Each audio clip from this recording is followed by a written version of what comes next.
One thing that I've always wanted to do is explore the city that I live in from a tourist lens. I've been in Charlotte for less than a year and I would like to check out the city more. So I'm going to visit some of the most popular places in Charlotte today. But here's the catch though. I need to stay under $100. So no matter what I do, no matter where I go, no matter what I eat, I need to stay under $100. I should mention that this is not my original idea. I'm borrowing it from someone here on YouTube and running with it. So if you're curious and would like to know the answer to this question, then come along with me in this journey. Let's explore Charlotte together and see how far can $100 get you in Charlotte. But first, let's have some coffee.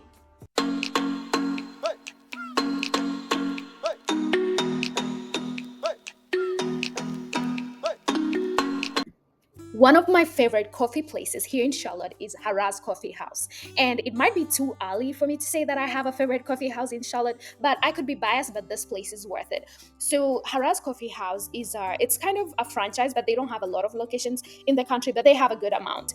The one here in Charlotte is located in Plaza Midwood. As soon as you get in, you can tell the place is in high demand. There's a long line sometimes, so you want to get there early. But their coffee is really special. Like, I've never had spiced coffee before, and this was the first time that I tried it. And being someone who's from a country where spices is a big thing, I really enjoyed my coffee here. I got a little bit of I think it was pistachio pastry, that's why it's green anyway, and it was really delicious.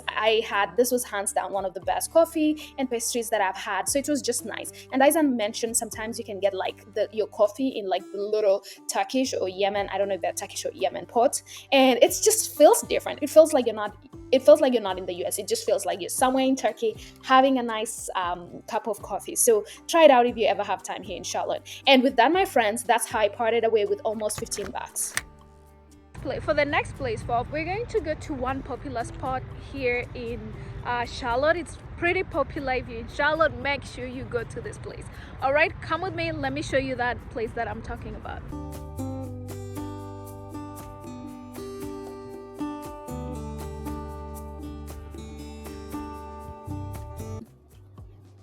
All right, if you haven't figured out already, the next place is the NASCAR Hall of Fame. Now, a visit to Charlotte is not complete without going to the NASCAR Hall of Fame. The NASCAR Hall of Fame is kind of like a museum. If you're looking for the real racetrack, then you might want to go to Concord, which is almost 20 minutes drive north of Uptown.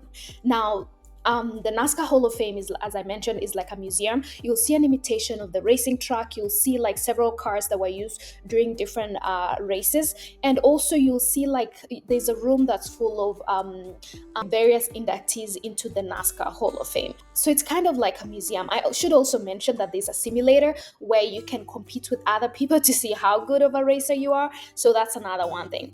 But also all these facts, they're good to see, they're good to experience and see what's going on. But my takeaway from visiting the NASCAR Hall of Fame is how NASCAR started. Well, did you know that NASCAR actually started from like somewhere? Well, they say it started in Florida, but also its roots is in somewhere in the Appalachians, I think, in North Carolina, where racing started initially as people who are selling illegal alcohol, who are running from the police. So the better your car, the faster you run away from the police. So that was an interesting fact to know. And hey, I'm not a big fan of NASCAR or anything like that, but this was worth it.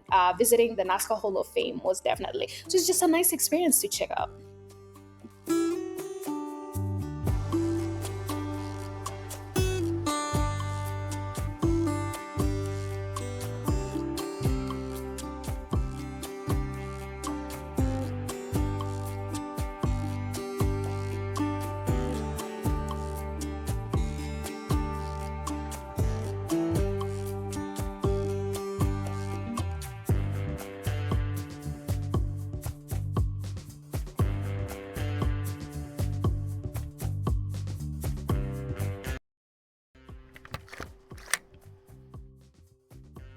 While playing tourist, I was lucky to run into the Charlotte Shout event. Now, Charlotte Shout event is an annual celebration of the city's art, culture, and community, and it was just nice to like randomly run into it while exploring downtown. And I tried my best to like capture all the artsy events that were uptown. And if you're ever in Charlotte, like around the springtime of the year, this is something that you might want to also check out, especially if you have family. I think this is something that kids would enjoy. And hey, I'm happy to let you know that this is all free, so you don't have to worry about paying for it.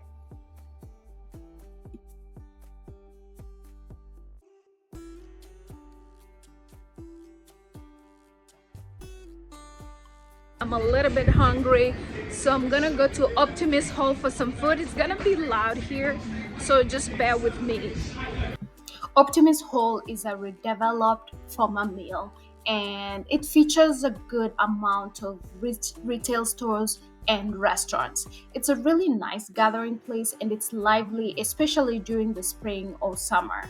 It's easily accessible. It's located between Uptown and Northern, and you'll find a lot of people here trying to, like either shop for little gifts or like have grab coffee or even have some food or drinks.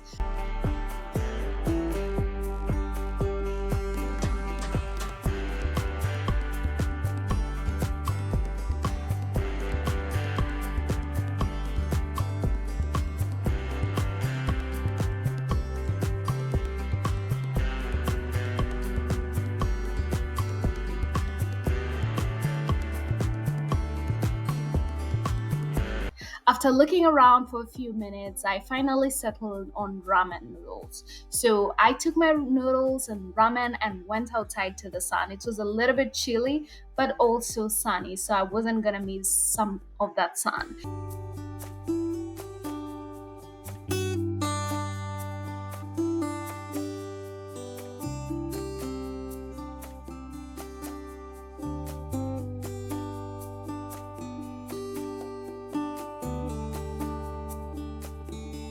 All right, that lunch was just what I needed. The broth was good, it was rich, and it just made the best meal to have it over lunch.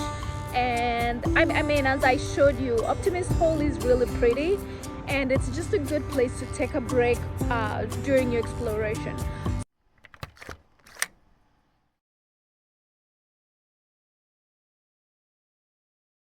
Another well known place here in Charlotte is the Bill Graham Library. It's sort of a library and a museum at the same time. It showcases the life of Bill Graham and the work that he did in the US and internationally.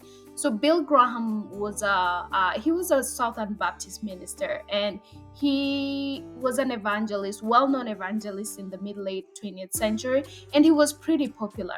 I mean, at the same time, he was also controversial. So take this with a grain of salt, depending on whether you're Christian or not.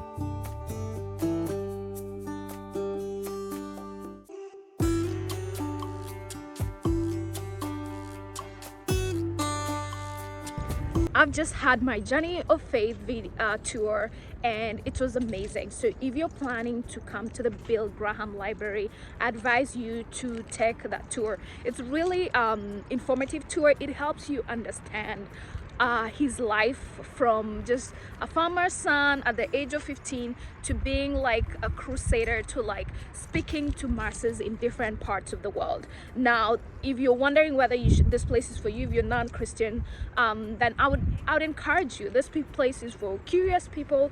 I myself, I'm not deep into religion, but when I came in, I just felt welcome. The people are really nice, they are open, they're encouraging, and you don't have to view it from a Christian perspective. I think he's really motivating, he fills you with hope, so you don't have to see it from a Christian perspective. And one more thing to note, this place is free. I didn't have to pay anything for it, and it's well maintained for free place, so that's surprising. So if you're ever in the Charlotte area, if you're Christian or if you have a curious mind, then come to the Bill Graham Library. You're guaranteed to have a different experience for sure. And I I didn't, as I mentioned, I didn't pay anything, so that's $0 down.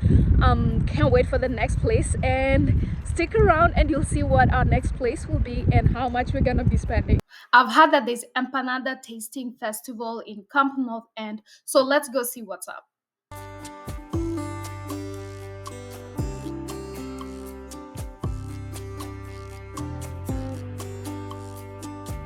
Camp North End is another reformed industrial property. It's currently a business park with multiple use, but it dates back to 1924 when it was actually a Ford Motor factory. So really, this is an old building that has been reformed, and it's currently a great meeting space. There's outdoors games, outdoor swings, but also there are a lot of cute shops that you can go to. It's 76 acres, so there's really a lot to do here.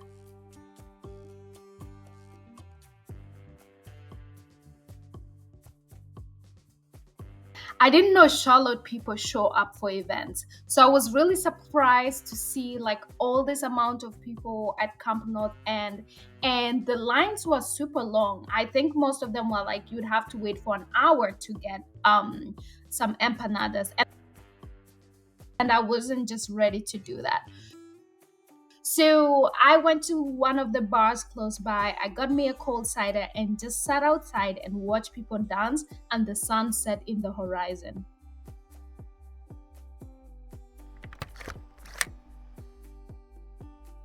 As the sun set and the crowds dissipated, I met my friends at one of the brew pubs in Noda.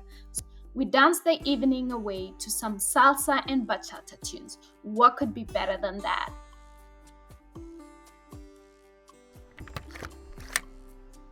And that's it for touring Charlotte under 100 bahts. And as you can see, even with all the free stuff that I did, I still wasn't able to maintain $100 budget. I went slightly above. And also, I'm not a heavy drinker, so that also helped. So as you're looking at this budget, also keep in mind that you would need parking if you're driving into Charlotte. If you're driving within Charlotte, that's where most of the money is gonna go. A hotel, if you're coming into town, that's not included here. So those are some of the things that you might want to consider in addition to this budget.